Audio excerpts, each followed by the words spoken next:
मी श्री श्री सद्गुरू दादा महाराज वंदनीय सौ ताईमाऊली मंदिराचे संस्थापक सदस्य आदरणीय PR कुलकर्णी आणि प्रदीपजी देशपांडे यांना मी इथं व्यासपीठावर आमंत्रित करतो. त्यांचं आपण टाळ्यांच्या गजरात स्वागत करूया. श्री स्वामी समर्थ.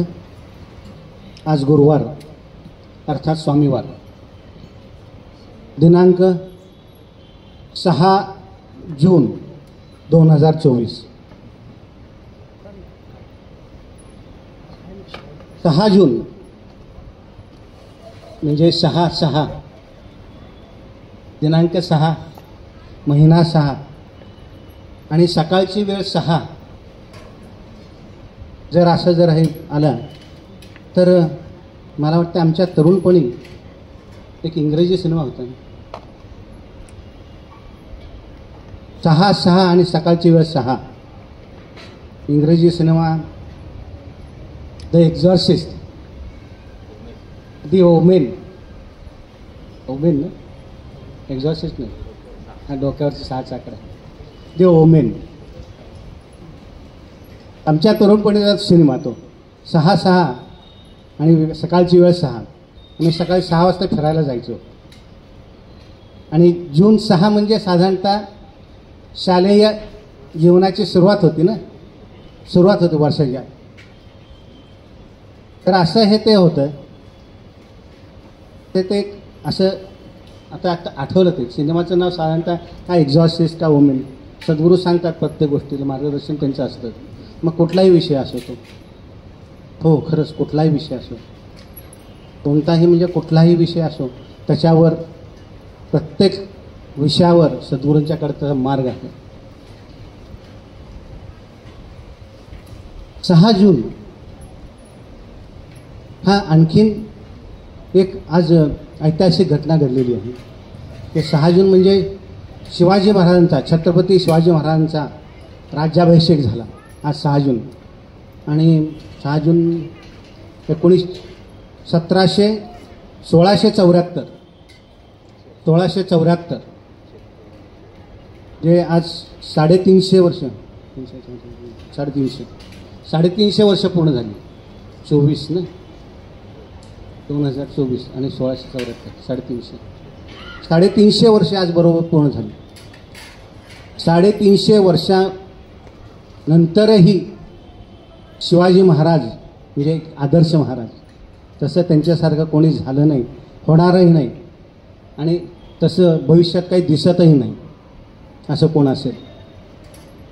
जो त्यांनी पाया रचलेला आहे, ज्यांच्यामुळे मी अभिमानाने इथं उभा आहे आणि त्याचबरोबर आपण इथं सगळं अतिशय सुरक्षितपणे बसलो आहे, ते केवळ आणि केवळ फक्त छत्रपती शिवाजी महाराजांच्यामुळेच. हे आपलं सौभाग्य आहे की असले हे छत्रपती शिवाजी महाराज आपल्याला लाभले. हे आपलं खरोखर सौभाग्य. त्याचबरोबर हेही सौभाग्य आहे की ह्या मंदिर परिसरात आणि स्वामींच्या चरणी आपण स्वामी पर्वाचा एक अंश म्हणून इथे आलो आहोत, एक भाग म्हणून इथे आलेलो आहोत इथं. हे पण आपलं सौभाग्य आहे. आजची तिथी जी आहे, आज अमावस्या आहे, वैशाख अमावस्या. फक्त वैशाख अमावस्या असं नाही, तर आज काय आहे, शनेश्वर जयंती, शनी महाराजांची जयंती. आणि आत्ताच मला कोण अजितराव मेंगे भेटले होते, तर इकडं जाऊन आले ना, महाकालम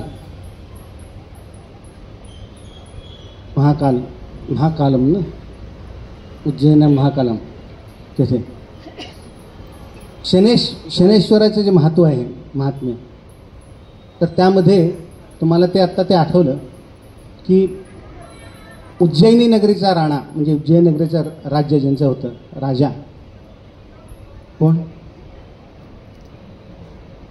विक्रमादित्य, राजा विक्रमादित्य.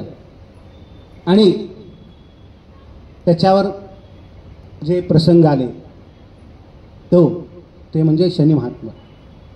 म्हणजे शनीची 7.5 काय असती ती त्याच्यामध्ये उल्लेख केले.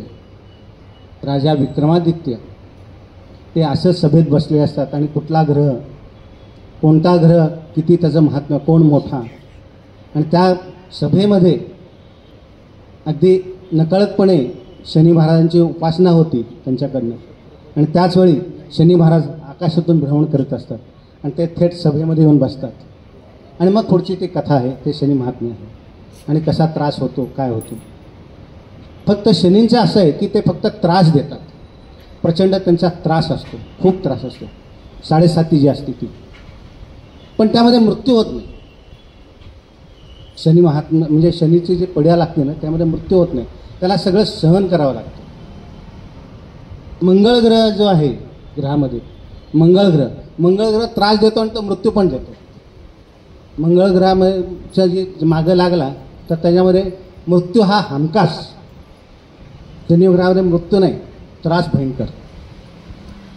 असे हे ग्रह जे आहेत ते आज शनेश्वर जयंती आहे आज, आणि ते महाकालला जाऊन आले अजितराव मेंगे, त्याच्यावरून हे आठवलं मला की असं आहे, आजच्या दिवसाचं हे महत्त्व आहे. त्याचबरोबर हा जून महिना म्हटल्यानंतर ते कसं वाढदिवसाचा महिना असतो बघा. 1 जून मला वाटतं इथले 50 जणांचे वाढदिवस असतील. त्यानंतर 2 जून, हे ह्या आठवड्यात आमचे बरेच जण स्वामी पर्वातले खूप जण आहेत, त्यांचा वाढदिवस आहे. काल 2 जणांचा वाढदिवस झाला, PR कुलकर्णी होते. उद्या आहे का वाढदिवसाची शुभेच्छा? आधी द्यायच्या नाही, दादाचं नाही. काल 2 जण होते, वराळे साहेब होते, मला वाटते शोभाताई होत्या आणि सुनंदाताई पण होते, मला वाटतं सुनंदाताई. असं नाही, सध्या जरा बुद्धी जरा इकडे तिकडे फिरते, तर ते असू दे, त्याचं काय ते कारण वेगळं येते. श्री स्वामी समर्थ. तरीसुद्धा कसं की सर्वांना ज्यांचे ज्यांचे वाढदिवस होते त्यांना सर्वांना खूप खूप शुभेच्छा. आणि आजच्या ह्या दिवसाचं जे महत्त्व जे होतं ते मी सांगितलं. त्याचबरोबर ह्या दिवशी ज्यांच्या हस्ते आरती झाली, आरतीचे आणि महाप्रसादाचे जे भाग्यवान सेवेकरी आहेत, तर त्यातले पहिले जे आहेत PR कुलकर्णी साहेब, मंदिराचे संस्थापक सदस्य आहेत ते. तर त्यांच्या वतीने आरती जी केली ती युवा सेवेकरी चिरंजीव शुभम बाम. मी त्यांना इथं सगळ्यांना इथं आमंत्रित करतो, त्यांनी कृपया व्यासपीठावर यायचे. श्री शुभम बाम. त्याचबरोबर शिल्पा, शिल्पाताई आपणही या. एक मिनिट. शिल्पा.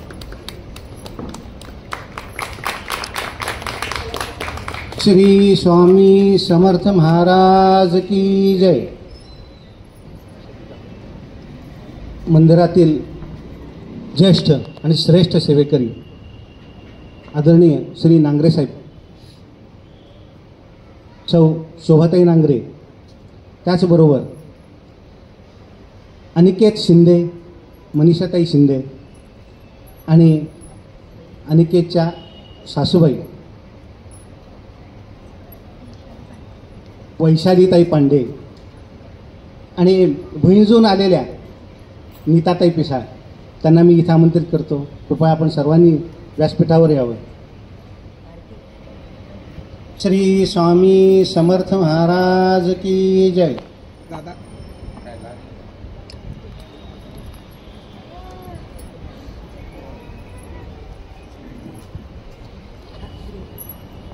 श्री स्वामी समर्थ महाराज की जय.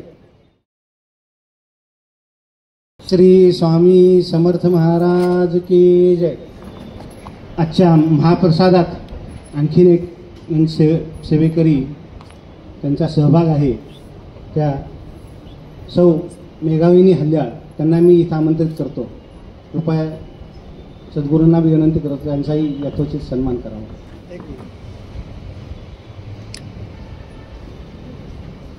श्री स्वामी समर्थ.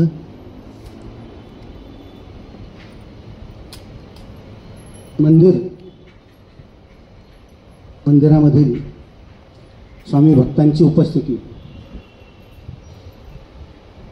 स्वामी सेवेकरांची सेवा, सद्गुरू दादा महाराजांचे आशीर्वाद, सद्गुरू दादा महाराजांचं कार्य, या गोष्टी जर विचारात घेतल्या तर मी एक छोटासा प्रसंग इथं मी सांगतो. 1 जून माझा मित्र, परम मित्र, ज्याच्यामुळे मी आज इथं उभा आहे, असा त्याचं नाव कृष्णा गणपती देवळी, मूळ गारगोटी राहणार आहे. तिथं शाळेत सर्वप्रथम घरची परिस्थिती अशी की आई वडील शेतामध्ये काम करणारे. ज्या दिवशी SSCचा रिझल्ट होता तर त्या दिवशी ते शेतामध्ये काम करत होते आणि तेव्हा त्यांच्या शिक्षकांनी हाक मारली, अरे कृष्णा आज रिझल्ट आहे, ये शाळेला. तर त्यांचे वडील म्हणाले, आता कुठं शाळेत जाऊन करू, तिथं खेडेगावचेच आहेत ते, इथं थोडं काम केलं तर काहीतरी पैका मिळेल, आजच्या दिवसाची हजेरी लागेल. अशी परिस्थिती असलेले कृष्णा देवळी शाळेत सर्वप्रथम आले. इंजिनिअरिंगमध्ये सर्वप्रथम AMIE ही जी अतिशय अवघड परीक्षा आहे, इंजिनिअरिंगमधली सगळ्यात अवघड परीक्षा जी आहे ती AMIE, त्या परीक्षेमध्ये गोल्ड मेडल. मीही त्या परीक्षेला बसलो होतो आणि केवळ त्यांनी शिकवल्यामुळे मी पास झालो, नाहीतर माझ्या दृष्टीने ती अशक्य गोष्ट होती. त्यानंतर MPSC, आपले सर्व मुलं इथे जे आहेत, MPSC इंजिनिअरिंग सर्व्हिसेस सर्वप्रथम असे हे देवळी साहेब, माझा परम मित्र, त्याचा वाढदिवस 1 जूनला आणि 1 जून 2024 सकाळी 9:30 वाजता कर्वे रोडवर सोनल हॉलच्या समोर एक ॲक्सिडेंट झाला. आपल्याला माहिती असेल, पेपरामध्ये सगळ्यांनी वाचलं असेल. सायकल आणि क्रेन यांचा अपघात झाला, ॲक्सिडेंट झाला आणि क्रेन खाली सापडून त्यांचा अंत झाला. एक महान पर्व, ज्यांचा अगदी फार लहान मुलापासून अतिशय ज्येष्ठांपर्यंत अतिशय प्रेमाचे संबंध, ऑफिसमध्ये शिपायापासून सेक्रेटरीपर्यंत सगळ्यांचे प्रेमाचे संबंध, असे माझा मित्र कृष्णा देवळी. आता आपण माझी मैत्री बघता पोरे साहेबांच्या बरोबर, त्याच पद्धतीने अगदी नोकरीच्या सुरुवातीपासूनचे माझे मित्र देवळी साहेब. असा त्यांचा अंत झाला ज्या दिवशी वाढदिवस होता त्यांचा. सांगायचा मुद्दा इथं की लॉकडाऊनमध्ये असं झालं की प्रत्येकाच्या मनावर काहीतरी परिणाम होत गेले. त्यामध्ये देवळी साहेबांच्या वर सुद्धा थोडासा परिणाम झाला होता. त्यांच्या घरनं फोन आला मला, वहिनींचा फोन आला, तुम्ही घरी या जरा, साहेबांना कसं तरी वाटतं, ते काहीतरी करून घेतील स्वतःचं. मी सद्गुरूंना भेटलो, त्यांना सांगितलं, त्यांना विचारलं असं असं झालं, काय करायचं, फोन आला होता. तर ते म्हटले, त्यांनी माझ्या फक्त डोक्यावर हात ठेवला आणि ते म्हटले, जा तुम्ही, फक्त तिथं बघा, तुम्हाला काय सुचेल ते बोला तुम्ही. मी काय सांगतो नीट ऐका बरं का. जा तुम्ही तिथं आणि तुम्हाला जे सुचेल ते तुम्ही बोला. मी तिथं गेलो, बघितलं, सगळ्या जगाला हसवणारा माणूस, सगळ्यांशी अतिशय मैत्रत्वाचा संबंध असणारा माणूस. काहीतरी असं विचित्र झालं होतं की ते विषण्णतेत होते. काय खिन्न, एकाकडेच बघत बसायचं, वेळ लागल्यासारखं करत होतं असा कृष्ण. मी तिथं गेलो, त्याच्या खांद्यावर हात ठेवला, त्याच्याशी बोललो. शुभांगीने काय थोडंसं खायचं घेतलं होतं, त्यांनी खाणं पिणं पण सोडून दिलं होतं, हा मित्र माझा. तर शुभांगीचे पोहे त्याला आवडायचे फार. पोहे घेऊन गेलो होतं, थोडा चहा घेऊन गेलो होतं ह्याच्यातून थर्मासमधून. पोहे खाल्ले, चहा घेतला आणि काही नाही, तो काहीतरी वेगळंच बोलत होता, मी काहीतरी वेगळंच बोलत होतो. मी काहीतरी विचारलं तर तो काहीतरी वेगळंच सांगत होता. आणि मला काय कोणा ठाऊक, अचानक मला सद्गुरूंचे शब्द आठवले. मी काय नाही, मी त्याच्या डोक्यावर हात ठेवला. त्याला शॉक बसल्यासारखा तो नीट माझा हात काढला डोक्यावरचा झटकात. आणि एक 5 मिनिटं तो तसाच स्तब्ध बसला. आणि मग ते वहिनीने परत एकदा चहा आणून दिला, चहा घेतला आम्ही सगळ्यांनी. आणि मग त्याच्याशी थोडं बोलणं झालं आणि मी तिथनं निघालो आणि सद्गुरूंना भेटलो. ते म्हटले काही नाही, संध्याकाळी तुम्हाला फोन येईल बघा त्यांचा. बरोबर संध्याकाळी, मी ही गोष्ट सांगतो, सकाळची साधारणतः 11:30 असेल, शुभांगी 11:30 ना, 11:30 वाजता गेलो होतो. आणि संध्याकाळी साधारणतः 5:30-6च्या दरम्यान फोन आला वहिनींचा. अहो हे खूप चांगलं बोलायला, काय तुम्ही केलं काय माहिती. हे असे हे सद्गुरू दादा महाराज, असा त्यांनी म्हणजे जगाला जो आधार देणारा कृष्णा, खरोखर कृष्ण श्रीकृष्ण तो, तर त्यालाही म्हणजे त्याच्या ह्याच्यातून गर्तेतून बाहेर काढणारे आणि इथं बसून बाहेर काढणारे असे सद्गुरू दादा महाराज, त्यांचे शुभाशीर्वाद त्याला लाभले. आणि तो काय कालावधी असेल तो, आणि हे कसं झालं काय झालं त्यांनाच माहिती. पण तो त्याच्यातून बाहेर निघाला आणि पुन्हा त्याचं कार्य सुरू झालं. 1 जूनला ही घटना घडली आणि सद्गुरू माझ्या पाठीशी आहेत, मला माहिती आहे. त्यांनी अशी घटना घडली. 2 तारखेला माझी परीक्षा होती, गीता पठणाची परीक्षा. आमच्या घरातल्या सगळ्यांनी माझी परिस्थिती बघितली काय आहे ते विषय, किंवा असं चाललं होतं की मी परीक्षा द्यावी की न द्यावी, मला काही सुचतच नव्हतं. शेवटी कोण, सद्गुरू दादा महाराज, माझी मनस्थिती त्यांनी ओळखली. फोन केला त्यांनी, ते म्हटले तुम्ही काही करायचंच नाही, तुम्ही फक्त परीक्षेला बसायचं, जे काय करतील ते स्वामी करतील. सद्गुरूंचा विश्वास जे त्यांनी सांगितलं, मी थोडंसं आधी बघितलं काय जमतंय का, काहीच आठवत नव्हतं. मनस्थितीच खूप खूप खूप आत्तासुद्धा खूप बेकार आहे. काय कुठल्या अवस्थेत मी परीक्षा दिली मला माहीत नाही. परीक्षा दिली आणि रिझल्ट चांगल्यापैकी बऱ्यापैकी रिझल्ट आला. जे अपेक्षित होतं 100 पैकी 97 मार्क मिळाले मला.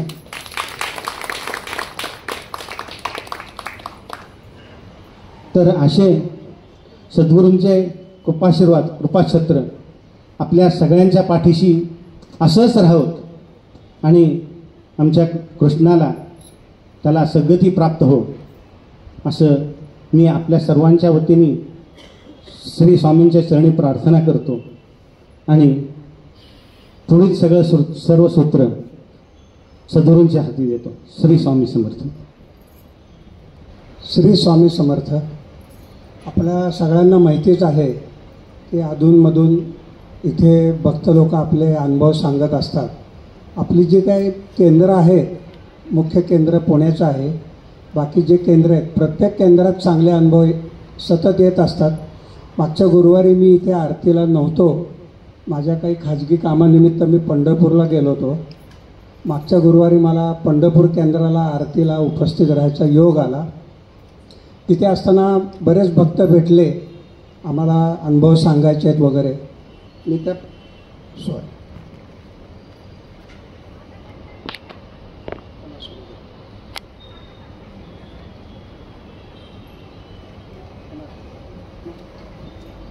तर तिथे भक्त लोक भेटले, आम्हाला अनुभव सांगायचे आहेत म्हणून 5-1 लोकांचे मी अनुभव घेतले, व्हिडिओ काढले. आपल्या चॅनलचे समीर काटोटे जे आहेत त्यांना पाठवले, त्या चॅनलला आले. त्याच्यानंतर एक दोन, आता आपल्या बघा तुम्ही कसं आहे, आपल्याला पुरुष म्हाताराला अनुभव येतातच, पण काही आता अशा प्रकार त्या पंढरपूर केंद्रात झाला की सुरुवातीपासून जे काही तिथे भक्त आरतीला येतात, वर्ष झालं, त्यातल्या 2 भक्तांनी मला असा अनुभव सांगितला की प्राणी म्हाताराला सुद्धा अनुभव आल्याचं मला तिथे अनुभवास मिळालं. त्यातला एक अनुभव असा आहे, एकाकडे गाई आहे, गाय ती व्याली होती तर कालवड झालं तिला, आणि झालं असं की त्यांच्या घरात जिथे गाय बांधली तिथं मोहोळ लागलं होतं, मोहोळ, मधमाशांचं मोहोळ. त्या घरातल्या लोकांना मधमाशांनी फार त्रास दिला, चावल्या वगैरे.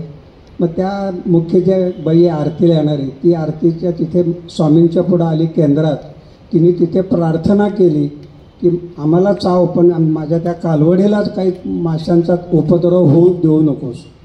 आणि नंतर योगायोग असा की नंतर मी असतानाच तिथे ती परत आली की ते मोहोळ गायबच झालं. म्हणजे हे मला अगदी तिथे असतानाचाच हा अनुभव आहे. म्हणजे बघा तुम्ही, स्वामी जसे आपल्यावर कृपा करतात तसं प्राणी मात्रावर कृपा करतात. दुसरा अनुभव असा आहे, पंढरपूर केंद्रात दर गुरुवारी तारक मंत्र म्हटला जातो, आणि तिथल्या ज्या केंद्र प्रमुख आहेत सौ रेखा माऊली, त्या तिथे त्या तीर्थ, त्या तारक मंत्र म्हणून झालं की त्याचं तीर्थ प्रत्येक भक्ताला दिलं गेलं जातं. दुसरा अनुभव असा आहे की एकाकडं म्हैस होती, तिला योगायोगाने बाळ झालं होतं. आता म्हशीला, बाळाला मला वाटतं रेडकू म्हणतात, रेडकू. तर ते बाळ आजारी पडलं.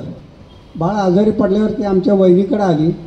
वहिनीने तारक मंत्र म्हटला, तीर्थ असं फुलपात्रात पाणी घेऊन हात झाकून ते मंत्र म्हणून ते तीर्थ तिला बाटलीत दिलं की हे ज्या म्हशीच्या बाळाला पाच. ती घेऊन गेली, बाटलीने पाजलं तिने. दुसऱ्या दिवशी परत ती पण आली. मी 6-7 दिवस होतो तिथे. तर ती सांगत आली की तिचं काय, जो काय प्रॉब्लेम होता बाळाचा तो बरा झाला. तर हे 2 अनुभव मुद्दाम सांगतो की जसं आपल्याला येतं पुरुषांना, तसं प्राणी मात्रावर स्वामी कृपा करतात. पंढरपूर केंद्रसुद्धा दादांच्या मार्गदर्शनानुसारच कार्यरत आहे, तिथे वाटचाल करत आहे. ही सगळी स्वामींची कृपा आहे, दादांचं मार्गदर्शन आहे. श्री स्वामी समर्थ. श्री स्वामी समर्थ. सद्गुरू कायम सांगतात की फक्त कुठल्या गोष्टीसाठी श्रद्धा पाहिजे, विश्वास पाहिजे.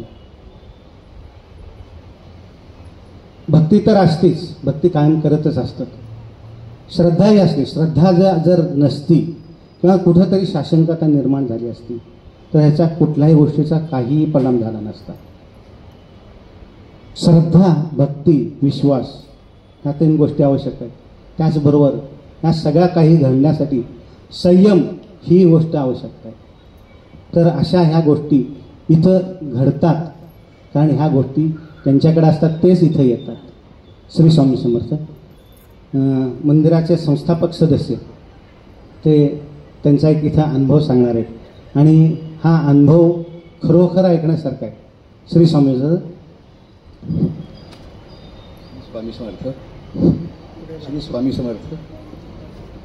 श्री स्वामी समर्थ. आज दिनांक 6 जून 2024, गुरुवार अर्थात स्वामीवार. प्रत्यक्षात ब्रह्मांड नायक परमपूज्य अण्णा महाराज, श्री श्री दादा महाराज आणि ताई माऊली व आपल्या सर्वांच्या आशीर्वादाने माझ्यावरील मोठे हृदय शस्त्रक्रियेचे संकट टळलेले आहे. पहिल्याच दिवसापासून मला दादा म्हणालेच होते हे काही करायची गरज नाही, तरी पण म्हणले सगळे वर जायला करून घ्या. आणि शेवटच्या क्षणी जेव्हा खरं ऑपरेशनसाठी ॲडमिट झालो दवाखान्यात की आपल्याला तर उद्या ऑपरेशन करायचं आहे, मी थोडं टेन्शनमध्येच होतो की काय होणार आहे काय नाही म्हणून. पण ते डॉक्टरांनी सगळी एन्जिओग्राफी वगैरे केल्यावर ते म्हणाले या तर काही दिसत नाही, कशाला कोणी सांगितलं तुम्हाला करायला. तर मला वाचायची चिठ्ठी. ते म्हणले तुम्हाला कुठलाही त्रास नाही आहे, ब्लॉकेजेस नाही, तर हे करायची काही गरज नाही. हा सर्व स्वामींचाच अनुभव आणि दादांचे आशीर्वाद, त्यामुळे हे सर्व शक्य झाले. श्री स्वामी समर्थ. श्री स्वामी समर्थ. PR, आपण ह्या मंदिराचे संस्थापक सदस्य आहात, बरोबर? हे मंदिर आपण उभं केलेलं आहे, आपला मोलाचा सहभाग आहे या ठिकाणी. स्वामींची मूर्ती आपण कशी आणली हे सगळं आपण पाहिलेलं आहे, अनुभवलेलं आहे, आणि त्याच्यात आपला सहभाग होता. आता थोडंसं 1-2 प्रश्न विचारतो छोटे छोटे. आपल्याला इथं जेव्हा आपण मूर्ती आणली, मूर्ती स्थापन झाली, अण्णा महाराज होते आणि अण्णा महाराज म्हटले की इथं स्वामींचं अस्तित्व आहे आणि हे तीर्थक्षेत्र होणार, असं अण्णा म्हटले होते. तर आता आपल्याला काय वाटतं या ठिकाणी? आता जेव्हा हे सर्वांचे अनुभव वगैरे बघतो किंवा मी स्वतः घेतलेलाच अनुभव बघतो, खरंच इथं स्वामी आहेत. दादा जे सांगतात ते विश्वासाने करा, थोडा वेळ द्या, ते होण्यासाठी नक्कीच चांगली कामं होतात, असा अनुभव आहे माझा. श्री स्वामी समर्थ. नाही, आता आपला अनुभव मी विचारतो. आपल्याला प्रथम आपण डॉक्टरांच्याकडे गेलात, हे बघा कसं असतं, आई वडील आणि मुलं. मुलांना वाटतं की आपले आई वडील आपली स्वतःची काळजी घेत नाहीत, हे प्रत्येकाच्या घरोघरी बरं का. आणि आईबापांना वाटतं की आपली मुलं उगीचच आपली जास्त काळजी करतात. हे सगळ्यांच्या घरी, माझ्या घरी सुद्धा माझी मुलगी माझी जास्त काळजी करते असं मला वाटते. ती म्हणते बाबा उन्हात जाऊ नका, आयुष्यभर उन्हातच काढलेलं आहे, आता उन्हात जाऊ नका काय, असं हे आमचे विचार. आणि मुलांचे विचार, आता उन्हात जाऊ नका, वय झालं तुमचं. उठसूट वय झालं म्हटल्यानंतर आपलं वय होतं का? नाही, असं नाही, पण ते मुलांच्या दृष्टीने वय होतं. आणि आपण मुलांना सल्ले देतो, आपल्याला वाटतं की आपली मुलं लहान आहेत. मग मुलं म्हणतात आम्ही लहान आहेत का? तर आईबापांसाठी मुलं ही कायमच लहान असतात. तर आपल्या बाबतीत आपण आपली काळजी घेण्यासाठी आपल्या मुलांनी आपल्याला काय सल्ला दिला? ते तुम्ही म्हणताय उन्हात फिरू नका, पावसात जास्त गाडी जास्त चालवू नका. तरी पण मी गाडी घेऊनच येतो, गाडी चालू. कारण नंतर मला थोडी चक्कर वगैरे यायला लागली ती बीपीच्या ह्याच्यामुळं. त्यामुळे ते म्हणले काही दिवस तुम्ही गाडी चालवू नका, पण मला ते काही घरी बसवत नाही. मी म्हटलं दिवसातून एकदा संध्याकाळी जात जाईल. ठीक आहे. मग आपण दवाखान्यामध्ये कशासाठी गेला? दवाखान्यासाठी मला जेव्हा डॉक्टरांनी सांगितलं हे तुम्हाला ऑपरेशन करावं ना, त्यासाठी मी जवळजवळ 8 ते 10 डॉक्टरांचे सल्ले घेतले. दादांचं सांगितलं होतं की काही तुम्हाला करावं लागणार नाही आहे, पण आता घरचे म्हणले करूया, तब्येत चांगली आहे. इथं 11 वाजता जेव्हा अँजिओग्राफी झाली त्यांनी बघितलं यार. डॉक्टरांनी काय सल्ला दिला आपल्याला? 2-3 ठिकाणी आपण सल्ला घेतला, करा म्हणले होते ते प्रत्येकाने. हो, करा, आता तुम्हाला त्रास होणार नाही, करा म्हणून. आणि मग शेवटी यांचं तर होतंच. मी यांच्याबरोबर 40 वर्षापासून आमची मैत्री आहे, त्यामुळं त्यांचं रोज भेटणं असतं. त्यांना रोजच मी विचारायचो अरे काय करू काय नको. नाही तू कर म्हणलं, काही प्रॉब्लेम येणारच नाहीये. नाही, आता जेव्हा आता सद्गुरू आहेत माझ्याबरोबर आणि एका बाजूला PR आहेत, एका बाजूला संस्थापक अध्यक्ष, इथं पण सदस्य आणि इथं पण सदस्य, आणि त्यांच्यामध्ये मी. आता ह्याच्यामध्ये हे मंदिर इथं आहे, संस्थापक अध्यक्ष अर्थात सद्गुरू दादा महाराज. आपण PR काय सल्ला दिला? सर्वप्रथम मी त्याला ओरडलो, तू गेलासच का म्हणलं डॉक्टरकडं पहिलं, तुला इथं येता येत नाही का म्हणलं तू. आता ठीक आहे म्हणलं, तू गेलास ना, काय कोणी तपासण्या करू देत, वाटेल ते करू देत, शेवटपर्यंत म्हणलं आपण प्रयत्न करत राहू की हे शस्त्रक्रिया कशी टाळली जाईल. आणि एक किरकोळ काहीतरी उपाय म्हणून मी सांगितलं असेल त्याला, आणि त्यांनी तो करत होता आणि त्यांनी अजून चालू ठेवलेला आहे. आणि आज बघितलं आपण काय त्याचा फलित त्याचं काय आहे ते आपण बघितलेलं आहे सगळ्यांनी. श्री स्वामी समर्थ. इथं त्यांचे अजून दुसरे मित्र जे आहेत, प्रदीपजी देशपांडे, त्यांचं आणि PR सुद्धा आहे, कारण एका ठिकाणीच नोकरी करणारे हो सगळे. तर त्यांचा काय अनुभव आहे त्यांना फक्त मी विचारतो PR बाबतीत. श्री स्वामी समर्थ. आता PR मी आणि दादा आम्ही मंदिर स्थापनेपासूनचे सदस्य आहोत. म्हणजे मंदिर उभारणी कशी झाली हे आम्हाला संपूर्ण माहिती आहे. PRना दादांनी सांगितलं होतं खरं की डॉक्टरांकडे जाऊ नका तुम्ही, काही निघणार नाही. पण तरी ते गेले, डॉक्टरांचा सल्ला घेतला आणि पुढं आपल्याला दिसतंच आहे काय झालं ते. हा प्रत्यक्ष अनुभव इथं महाराजांचा आलेला आहे. जसं अण्णांनी सांगितलं की इथं महाराज आहेत, त्यांचं इथं वास्तव्य आहे. तर हे आता प्रचिती परत आपल्याला समोर एक आहे, प्रत्यक्ष अनुभव आहे आपल्याला इथे. श्री स्वामी समर्थ. श्री स्वामी समर्थ. संस्थापक अध्यक्ष, संस्थापक सदस्य आणि आत्ताच इथं लेसपळ करणारे PR कुलकर्णी. असं आहे हे बघा की कुठलाही प्रश्न आहे आपला कुठलाही मनुष्य असा नाही की ज्याला प्रश्न नाही, आणि असा कुठलाही प्रश्न या ठिकाणी की त्याला उत्तर नाही. तुम्ही कुठलाही प्रश्न घेऊन या इथं, प्रत्येक गोष्टीचं त्याला उत्तर आहे. पण त्यासाठी कुठली गोष्ट पाहिजे? श्रद्धा पाहिजे, भक्ती पाहिजे, आणि 100% विश्वास पाहिजे, आणि प्यार, त्याचबरोबर संयमही पाहिजे. आपण बघितलं, आपण स्वतः अनुभवलेलं आहे या ठिकाणी. आता अजूनही मी आपल्या सगळ्यांना आवाहन करतो इथं की आपण आपल्या मनामध्ये एखादा प्रश्न घ्यावा. मनामध्ये एक प्रश्न कुठला तरी मनात घ्या प्रश्न, आणि सद्गुरू दादा महाराजांचं प्रबोधन आता सुरू होईल, आणि बघा त्या प्रबोधनाचा किती हे आहे की त्या प्रबोधनातून आपल्याला आपल्या प्रश्नाचं उत्तर मिळेल, ही मला 100% खात्री आहे. 100% नाही, त्यापेक्षा काही जास्त टक्के असतील ते, तेवढी मला खात्री आहे. असं या ठिकाणचं इथं स्वामींचं अस्तित्व, सद्गुरू दादा महाराजांचं जे आपण म्हणतो वाचा सिद्धी जी आहे ती, आणि आपल्या सर्वांवर असलेलं त्यांचं कृपाछत्र, आणि काय जे त्यांना एक शक्ती जी मिळालेली आहे, तर त्या जोरावर आपल्या प्रश्नांची आपल्याला उत्तरं नक्कीच मिळतील. श्री स्वामी समर्थ. आता आपण सद्गुरूंची अमृतवाणी. श्री स्वामी समर्थ. श्री स्वामी समर्थ. हे नवीन तंत्रज्ञान आहे, थोडंसं आपल्याला जुळून घ्यायला वेळ लागतो, पण त्याचा फायदा असा आहे की जी लोक इथे मठामध्ये येऊ शकत नाहीयेत, आणि ज्यांना माहिती आहे की आता 7 वाजता आरती असते, प्रबोधन असतं, पालखी असते, महाप्रसाद असतो, आणि हा सगळा सोहळ्याचा अनुभव जे येऊ शकत नाही, ते समजा घरी बसलेले आहेत, कुठे बाहेरगावी आहेत, तर त्या लोकांना तो अनुभव मिळतो. म्हणून आपण हे सध्या सुरू केलेलं आहे. आपली युवा पिढी आहे, याच्यामध्ये कार्यरत आहे. समीर आणि ओंकार हे दोघं जण अतिशय चांगल्या पद्धतीने हे सगळा कार्यभार ते सांभाळत आहेत. बऱ्याचशा लोकांना त्याचा फायदा होतोय. बाहेर आपल्याला नंतर फोन येतात की आम्हाला घरी हा कार्यक्रम बघता आला, हा सोहळा आम्हाला अनुभवता आला, आम्ही इथं नसलो तरी आम्हाला आरती बघता आली, पालखी बघता आली. आज मलाही खूप बरं वाटतंय. हल्लाळ साहेबांनी सांगितलेला त्यांच्यावर जो प्रसंग उडवला होता, त्याच्यातनं ते सावरून आज इथे ते सेवेला आलेले आहेत, आणि आहे आता बऱ्यापैकी ते सर्वसाधारण जसे गुरुवारी दिसतात तसे दिसत आहेत. थोडंसं आल्यानंतर जरा चेहरा त्यांचा ओढलेला होता, पण इथे उभं राहिलं, स्वामींच्या समोर उभं राहिलं की शक्ती ती यायला सुरुवात होती. आपल्यावर आलेला प्रसंग आपण विसरला जातो. 1-2 तास आपले इथे कसे निघून जातात समजत नाही, आणि एकदा स्वामी सेवेत आलं की हळूहळू आपलं जे दुःख असतं ते दुःख आपण विसरतो. काळ हे त्याच्यावरती उत्तम औषध आहे.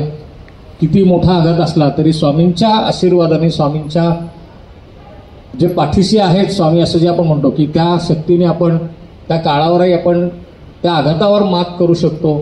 हा विश्वास मला आहे, हा विश्वास हल्ला साहेबांना, आणि हा विश्वास सगळ्यांनी बाळगायचा की किती मोठं संकट असू देत आपण त्यातनं बाहेर पडणार आहोत. हेही दिवस जातील. एकच वाक्य, हे वाक्य जर का आपण मनामध्ये सतत जर का अभ्यास केला, सतत जर का आपण एखादा जप केला किंवा भिवू नकोस मी पाठीशी आहे, जेव्हा जे आपल्याला असं मनात असं वाटेल ना कधी पण, हे वाक्य आपण जसं आपण जप करतो तसं ते वाक्य तुम्ही जपा. आपल्या नाडीवरती अशी 3 बोटं ठेवून जर का नुसतं भिवू नकोस मी तुझ्या पाठीशी आहे, हे वाक्य आपल्या मनामध्ये आपण आणायचं. महाराजांचं स्वरूप इथे जे बसलेले आहे ते आपल्या डोळ्यापुढे आणायचं, आणि मग आपलं मन कसं खंबीर होत जातं की आता मग कोणतंही संकट येऊ दे, 10 मिनिटांनी बघा आपली मनस्थिती अशी की चला कुठलंही संकट येऊ देत मी तयार आहे.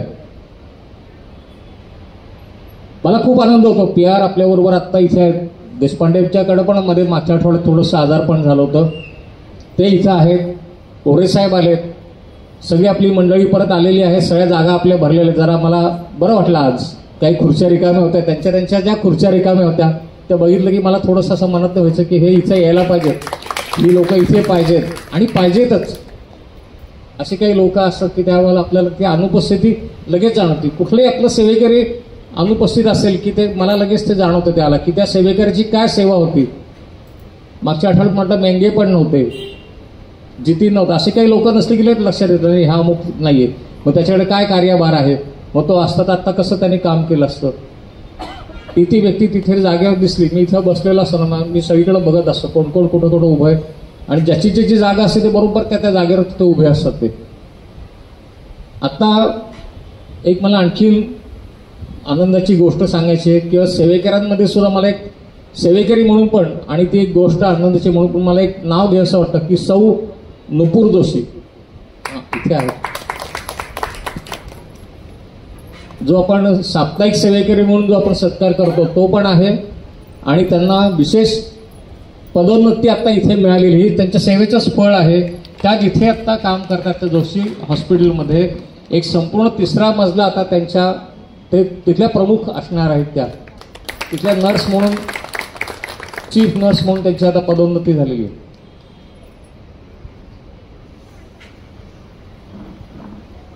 हा सत्कार दोन्ही म्हणून आहे, एक सेवेकरी म्हणून सप्ताहाचे आणि त्यांचा पदोन्नती झाल्यामुळे.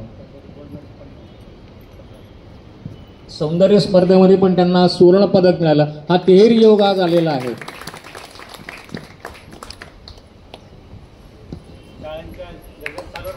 श्री स्वामी समर्थ अण्णा महाराज की जय.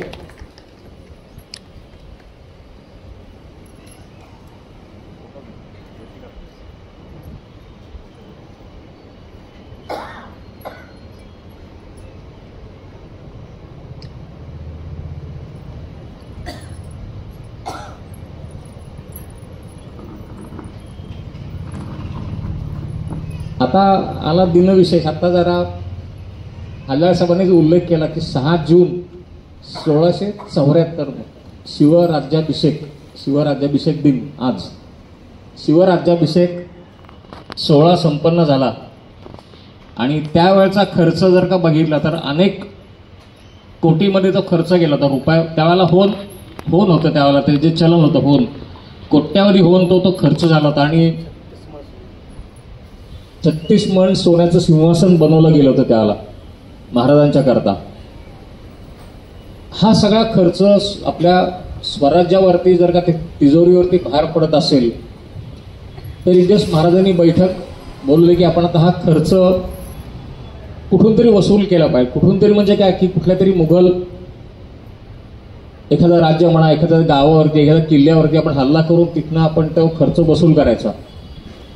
महाराजांचं धोरण कसं आहे, आपल्याच लोकांच्याकडनं नाही घ्यायचं. आपलं जे सरकार आत्ता आपल्याकडनं करतं की जो एखादा कर लावतात, आपल्याला सांगतात हा अमुक अमुक खर्च, हा अमुक अमुक कर, संपलं त्यांचं. तसं नाही, महाराजांचं तसं नाही. दुसऱ्या विरुद्ध पक्षाकडनं, शत्रू पक्षाकडनं तो आपण खर्च वसूल करून आणला पाहिजे. आपल्याच जनतेला त्रास देऊन कुठला नवीन कर आकारून हा खर्च भरून न काढता हा विचार त्यांनी मांडला, आणि त्या दृष्टीने तयारी सुरू झाली कसं आपल्याला करता येईल. आणि त्यांना बातमी लागली. ती बातमी अशी होती की अहमदनगर जिल्ह्यात पेडगाव नावाचं गाव आहे, त्या किल्ल्यामध्ये 200 अरबी घोडे आहेत आणि भरपूर खजिना आहे.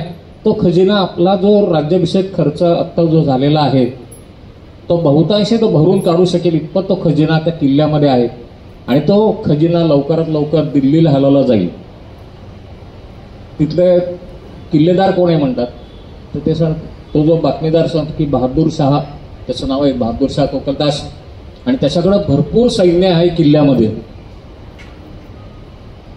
या सैन्याला आपण समोर जाऊन जर का लढलो तर आपला निभाव लढा अशक्य. खजिना लवकरात लवकर दिल्लीला हलवला जाणार आहे. आता शेवटी महाराजांचं डोकं तयारी करतात ते आपण किल्ल्यावर हल्ला करायचा, 2000 सैन्यानिशी हल्ला करायचा. दिवस ठरला जातो, सैन्य जमा होऊ लागतं, आणि ही बातमी तो बहादूर शाह असतो तिथपर्यंत त्याला ती बातमी समजते.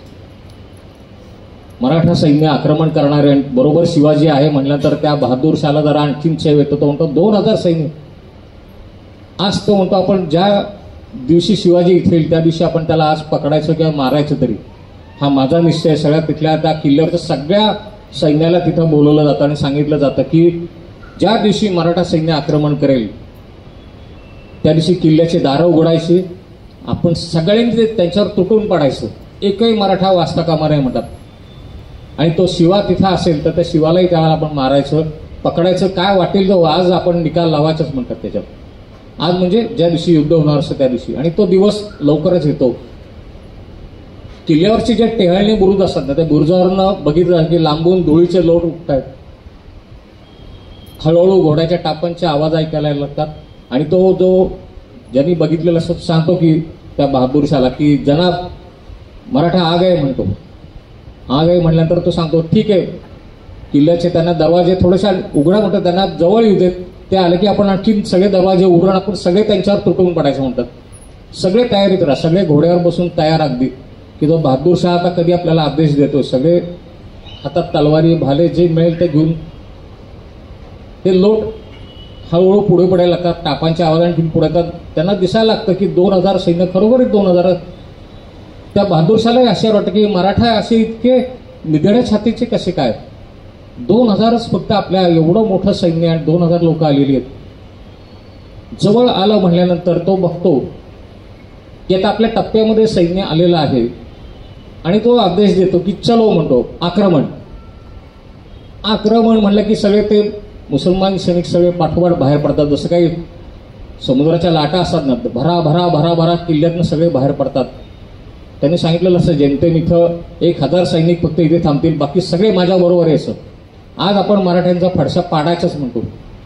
पेशाने सगळे अगदी ते मुसलमान सैनिक सगळे ते घोडदळ सगळं समोर सैन्य दिसायला लागतं. आता मराठा सैनिक पुढं आहेत. तो शिवा कुठे म्हणतो, त्याला काही दिसत नाही, हत्तीवर तो असतो बहादूर शाह, त्यात तो काही दिसत नाही, पण असेल कुठेतरी म्हणतो चलो जल्दी चलो. सगळं सैन्य, एवढं मोठं अफाट मुघल सैन्य बघितल्यानंतर आपल्या सैनिकांचे थोडंसं जरा मनचल बिचल होतात. एवढ्या सैन्याला सामोरं जायचं. मराठी सैनिक त्यांचे घोडे पुढे दांडकव बघतात, ते काय घोडे पुढे जायला तयार नाही, कारण समोर अफाट एवढा तो सागर आलेला शत्रू पक्षाचा म्हटल्यानंतर हे घोडेही थोडेसे बिथरतात. पुढे जाऊ म्हणतात, पुढे जात नाहीत. माघारी वळू म्हणतात, माघारी वळत नाहीत. ही सगळी स्थिती बघितल्यानंतर त्या बहादूर शाहला खूप आनंद होतो. तो सांगतो चारी बाजूनी मराठ्यांना घेरा म्हणतो. ते मुसलमान सैनिक इकडनं असं सगळे जायला लागला. म्हणतात काही वेळाने असं होतं की अचानक ते जे घोडे असतात माघारी वळवले जातात. माघारी वळवले गेल्यानंतर चला माघारी म्हणतात, आपण माघार घ्यायची.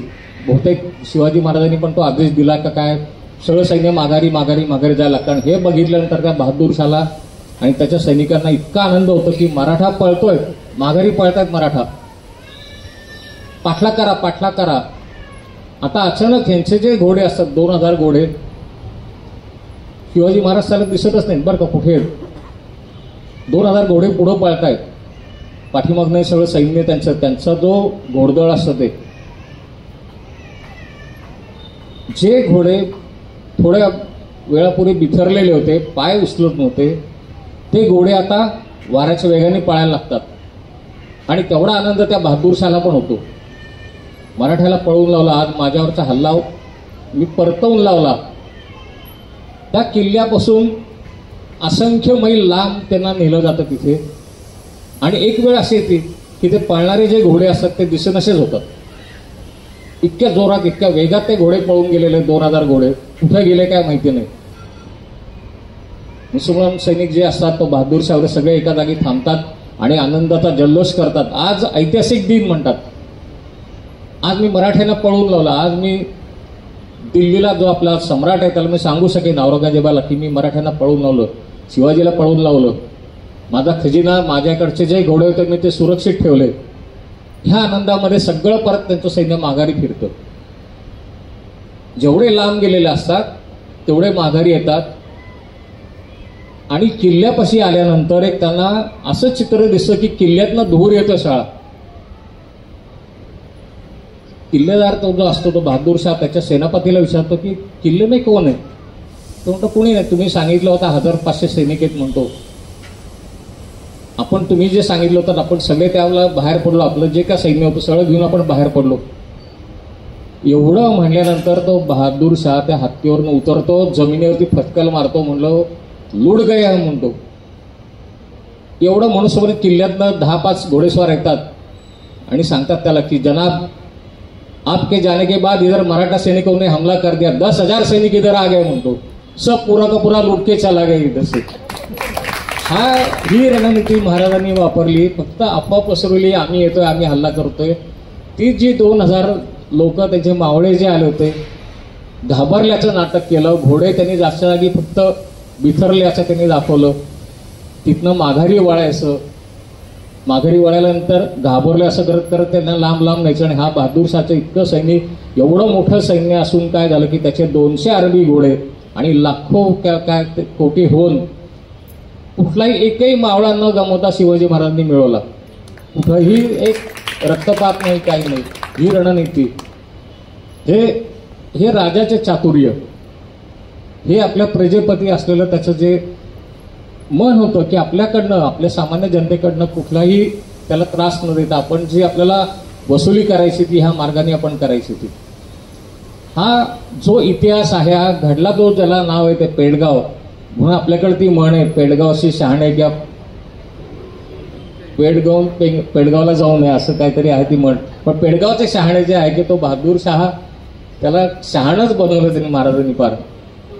हा आत्ताच्या जो आपण महाराज सगळीकडे जे चाललंय, भगवा भगवा हिंदू हिंदू, आपल्या राजकारणात म्हणजे आता राजकारण हा आपला विषय नाही कुठलाही, पण आणखीन एक मला अशी घटना सांगायची होती की ती त्या काळातली लोक कशी होती, आपल्या राज्याप्रती कसं त्यांचं प्रेम होतं, कसे त्यांचे न्याय होते. एक छोटी आणखीन गोष्ट सांगतो की आणखीन एक असंच महाराजांसारखा न्याय निवाडा करणारी महिला राज्यकर्ती, आत्ताच त्यांची जयंती होऊन गेली 31 मेला. आत्ता मी गोष्ट वाचली त्यांची की अहिल्यादेवी होळकर, त्यांच्या जीवनातला एक फक्त किस्सा सांगतो आणि तो किस्सा आता ह्या घडीला कसा लागू होतोय तो बघा आपण फक्त. अहिल्यादेवींचा मुलगा मल्हारराव, त्याचा रथ एकदा रस्त्याने जात असतो. घोडे प्रचंड वेगाने पळत असतात, रथ प्रचंड वेगामध्ये असतो आणि अचानक एक वासरू रस्त्याच्या कडेने आणि गाय समोर येतात. चुकून असेल त्याची धडक त्या वासराला लागते आणि ते वासरू तिथे जागेवर पडतं. त्या वासराच्या अंगावरनं त्या रथाचं चाक जातं. ते गाय बिचारी हंबरडा एकदम फोडते. मल्हारराव तिथे थांबत नाहीत, मल्हारराव निघून जातात तिथनं. ते वासरू तिथे जागेवर मेलेलं असतं. काही वेळाने योगायोगाने म्हणा किंवा ह्या घटनेचा न्यायनिवाडा करण्यासाठी म्हणून असेल, अहिल्यादेवींचा रथ त्याच मार्गावरून येत असतो आणि ती बघती, अहिल्यादेवी बघतात तिथे किती वासूर मरून पडलेलं आहे आणि गाय शेजारी बसून हंबरडा फोडते, इकडे तिकडे बघते. अहिल्यादेवीने समजते की हे कोणाचे तरी कृत्य आहे की ज्याने हे धडक देऊन न थांबता तो निघून गेलेला आहे. हा कोणाचा रथ धडकला असेल. त्या काळी काही बाकी इतर वाहनं नव्हती. घरी आल्यानंतर थोड्याशा उद्विग्न अवस्थेमध्ये असतात. त्यांची सून येते समोर, काहीतरी पाणी वगैरे आणलं असेल, बाबा सासूबाई आल्यात बाहेर न म्हणल्यानंतर. तर त्या एकदा फक्त तिला विचारतात की आज असा एक किस्सा घडला, असं असं घडलं अमुक अमुक. सांगताना तिला असं सांगतात की एखादं मूल मारलं गेलं असेल, त्या आईचं काळीच काय होत असेल, काय शिक्षा द्यावी, त्या आई करता काय शिक्षा द्यायला पाहिजे ज्या आईचं मूल मारलं गेलं असेल. तर ती सून बोलून जाते की ज्यांनी असं केलं ना त्याला त्याच पद्धतीने मारलं गेलं पाहिजे. हे म्हणल्याबरोबर अहिल्यादेवी म्हणतात बरं ठीक आहे, त्याला माहिती नाही आपल्या मुलाकडनं झालेलं आहे. दुसऱ्या दिवशी चौकशी होती सगळी. त्या सांगतात अमुक अमुक वेळेला अमुक अमुक रथ कोणाचा गेला, काय गेला, त्यांचे सगळे ते शिपाई वगैरे कोणी असतील ते शोध लावतात आणि सांगतात की आईसाहेब मल्हाररावांचा रथ तिथून गेला. आता आईचं काळीज, इकडं एका बाजूला आई आहे, एका बाजूला राणी आहे. सुनेचे शब्द आठवतात, जसं घडलं तसंच आदेश काढतात की मल्हाररावांना अटक करा आणि ज्या पद्धतीने त्या वासराला त्यांनी उडवलं आणि ते थांबले नाहीत त्याच पद्धतीने त्यांना उडवायचं आहे, त्याच पद्धतीने त्यांना चिरडायचं आहे. हे शब्द आहेत अहिल्यादेवींचे.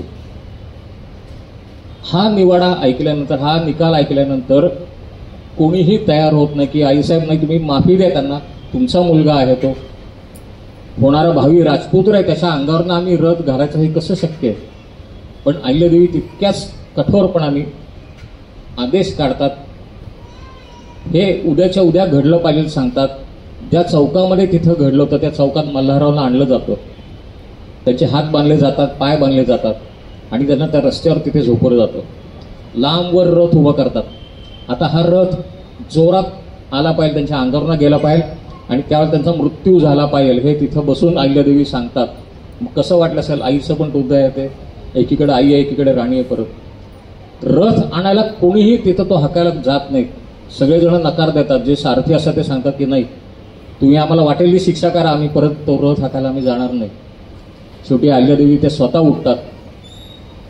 तो जो सारथी असतो त्याच्या हातातलं चाबूक घेतात, समोर रथावर जातात, तरा तरा तरा चालत जातात ते आणि त्या घोड्यांना चाबूक मारून जो तो वेगात ते घोडे पळवत आणतात. त्यावेळेला एक असा चमत्कार घडतो की असं की ती जी गाय असते ती गाय त्यांना आडवी येते तिथे आणि जसं आपण गाडीला जसा ब्रेक लावतो तसं त्या घोड्याचे ते लगाम खेचतात. त्या गाईला खूप बाजूला करायचे प्रयत्न होतात. तिथले शिपाई येऊन त्या गाईला हकलतात, पण ती गाय असं काही त्यांच्या नजरेने बघत असते की ठीक आहे, आता तुझ्या मुलाकडनं अपराध झाला, ठीक आहे, तू तुझ्या दृष्टीने तू शिक्षा दिलेली आहेस, पण आता त्याचा तू जीव घेऊ नकोस, तू पण आई आहेस, तू तर अशा नजरेने असं अहिल्यादेवीनं पण ते जाणवतं की गाय काहीतरी माझी बोलते. आणि ते शिपाई जे का त्यांच्या बरोबरचे सरदार असतात की ते सांगतात की आता आईसाहेब आता हे तरी बघा, हे मुकं जनावर आहे, हे इथनं हटत नाहीये, याचा अर्थ तुमच्या मुलाला त्यांनी माफ केलेलं आहे. हा किस्सा घडल्यानंतर मग काही वेळाने अहिल्यादेवी त्या तिथे रथामध्ये बसून त्यांच्या डोळ्यातनं पाणी यायला लागतं आणि सांगतात ठीक आहे, मी माफी दिली. त्या मल्हारांचे हातपाय सोडले जातात. पण जर का हा आपण विचार केला की ती घटना आणि आत्ता काही दिवसांपूर्वी पुण्यात घडलेली घटना आहे, कुठे अहिल्यादेवी आणि कुठे आत्ताचा तो काळ किंवा आत्ताचे जे आईवडील आपल्या आपण मुलांना शिक्षण दिलं पाहिजे, त्यांचे लाड केले पाहिजे, पण किती करावेत, त्यांचं किती ऐकावं आणि शिक्षा करायची वेळ आली तर कसं कठोर व्हावं, त्याचं एक उत्तम उदाहरण म्हणून ह्या घटनेकडे आपल्याला बघता येईल. आपल्याकडेही आपण आहे, आपली लहान मुलं असतात, आपण बऱ्याच वेळेला असं म्हणतो की मला जे मिळालं नाही ते त्या माझ्या मुलाला मिळायला पाहिजे, पण ह्या कारणाकरता आपण अवास्तव त्यांचे हट्ट पुरवत जातो, अवास्तव मागण्या त्यांच्या पूर्ण करत जातो आपण. तर असं न करता ही जर का ह्या दोन घटना लक्षात ठेवल्या, जसं मी आता सांगितलं की शिवाजी महाराज कसे होते, त्यांच्या प्रती आपला आदर कसा पाहिजे आणि अहिल्यादेवीने जो न्यायनिवाडा केला त्याच्याप्रती आपल्या मनामध्ये काय भावना पाहिजे, त्या दृष्टीने आपण जर का बघितलं की आपल्या मुलांना त्यांचं संगोपन करायला आपल्याला ही खूप मदत होईल. तशी मला वाटतं आज बहुतेक बरंच बोलणं झालेलं दिसतंय. हल्लासाहेब खून करतायत, घड्याळ पुढं पळतायत, आपण इथे थांबू.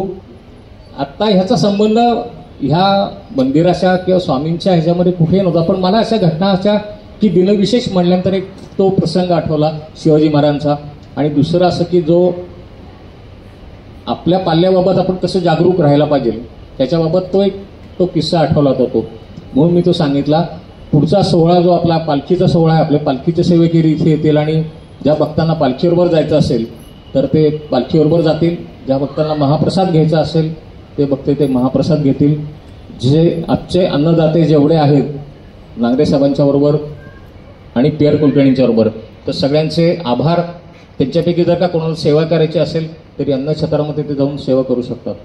आपण स्वामींचा जय जयकार करू आणि मग पुढच्या आपल्या सोहळ्याला सुरुवात होईल. जय जय श्री स्वामी समर्थ, जय जय श्री स्वामी समर्थ, जय जय श्री स्वामी समर्थ.